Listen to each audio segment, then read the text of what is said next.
जी बिस्मिल्लाहिर्रहमानिर्रहीम। In the name of Allah, the most beneficial and merciful. अच्छा बेटा, आज हम डिस्कस करेंगे चैप्टर नंबर 5, जिसमें क्वेश्चन है DMA के नाम से।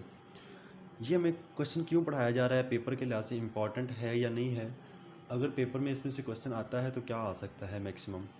बेटा ये इम्पॉर्टेंट शॉर्ट क्वेश्चन है जो काफ़ी दफ़ा पेपर में रिपीट हुआ है। उसका नाम है DMA के नाम। सबसे पहला पॉइंट है बेटा, DMA stands for direct memory access. Direct memory access, memory मतलब रैम की बात हो रही है।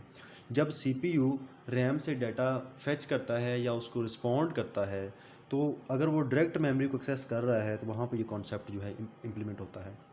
It uses hardware component known as DMA controller. Hardware component, ये काम करने के लिए कुछ ऐसे मॉड्यूल इस्तेमाल होते हैं जिनको हम क्या नाम देते हैं, DMA कंट्रोलर नाम देते हैं।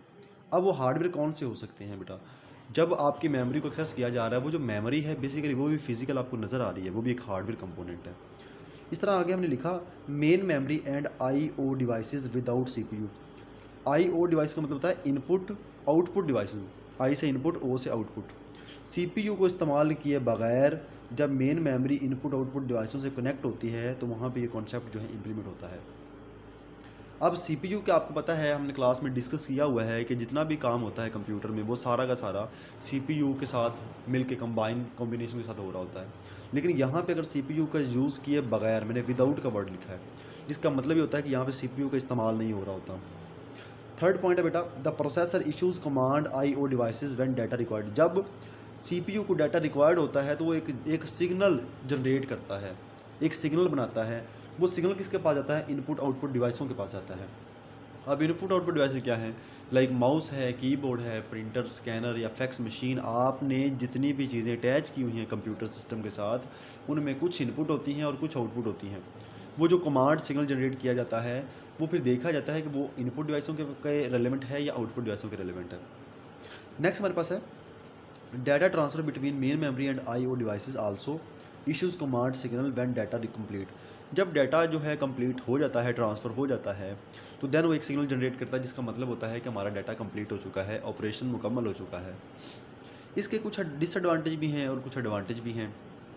डिसएडवांटेज क्या है, मोर कॉम्प्लेक्स, यानी कि ये काम पर कंप्लीट करने में ज़्यादा कॉम्प्लेक्सिटी होती है। सिस्टम जो है वो थोड़ा सा कॉम्प्लेक्स की तरफ चला जाता है, जिसकी अंडरस्टैंडिंग एक प्रोग्रामर या यूज़र के लिए मुश्किल हो जाती है।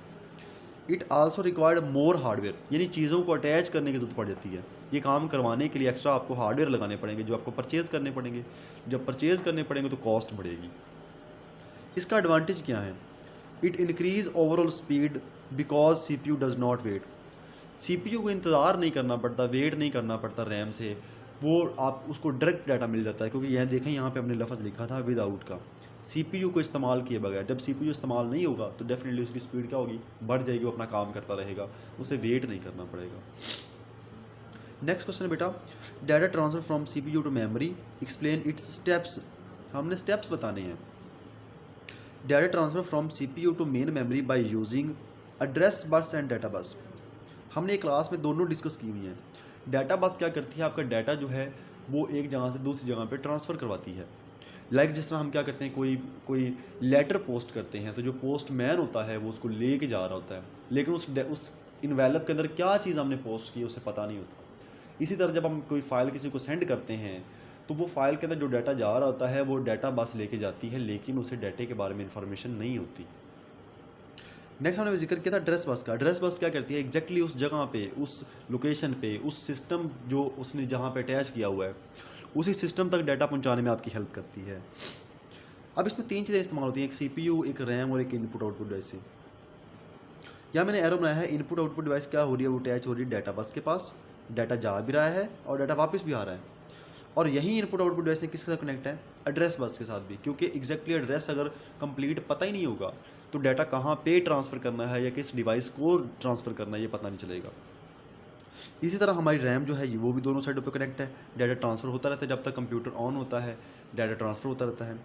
CPU मोस्ट इंपॉर्टेंट कंपोनेंट है, इसके बगैर हमारी कोई प्रोसेसिंग होती नहीं है।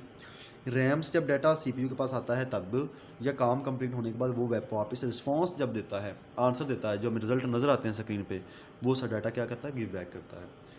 इसके कुछ स्टेप्स हैं बेटा जिनको हम डिस्कस करेंगे साथ में। वो स्टेप्स क्या क्या हैं, वो टोटल 4 स्टेप्स हैं। CPU place the address of main memory on hardware address bus. Address bus के अंदर क्या करते हैं, उसका एड्रेस CPU क्या करता है, वो प्लेस करता है, रख देता है। CPU place the address of data location on address bus. डाटे की लोकेशन भी बताई जाती है कि आपका जो डाटा है वो किस जगह पे, किस लोकेशन पे ट्रांसफ़र करना है। यहाँ पे आप नोट करेंगे बार बार वर्ड जो आ रहा है वो एड्रेस बस का आ रहा है बार बार, यहाँ पे भी, यहाँ पे भी, ठीक है। क्योंकि एड्रेस बस अगर आपको लोकेशन पता ही नहीं है, जिस तरह हम किसी के घर जाते हैं, अगर आप उसके घर की लोकेशन ही पता नहीं है तो हम कैसे पहुँच सकते हैं। इसी तरह जब डाटा ट्रांसफ़र किया जाता है तो किस कंप्यूटर से सेंड करना है, किस कंप्यूटर के पास जाना है, दोनों का एड्रेस जो है कंप्लीट पता होना ज़रूरी होता है। Main memory sees the address bus of data. Main memory क्या करती है, उस चीज़ का एड्रेस की जो लोकेशन होती है, डाटे का जो लोकेशन होती है या उसके एड्रेस होता है, वो उसे देख सकती है। Main memory write the data to specified location memory. आपको ये डाटा जो ट्रांसफ़र होता है वो एक स्पेसिफिक लोकेशन होती है कि आपने किस जगह भेजना है, वहाँ पे दिया जाता है। नेक्स्ट हमारे पास है बेटा CPU रजिस्टर्स क्या होते हैं। मोस्ट इंपॉर्टेंट लॉन्ग क्वेश्चन है ये वाला।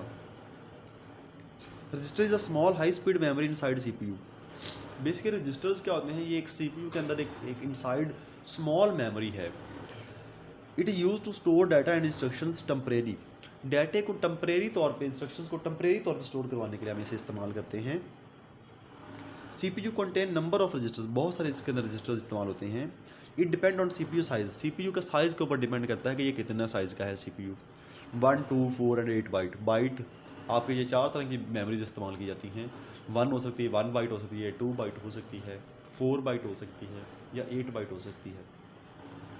इसमें आगे इसकी फर्दर कुछ टाइप्स हैं, जिनमें सबसे पहली टाइप है स्पेशल पर्पज़ रजिस्टर, जिसमें आगे 5 आते हैं। प्रोग्राम काउंटर, काउंटर होता है मतलब गिनना, काउंट करना कि आपने एक वक्त में कितने काम दिए हुए हैं।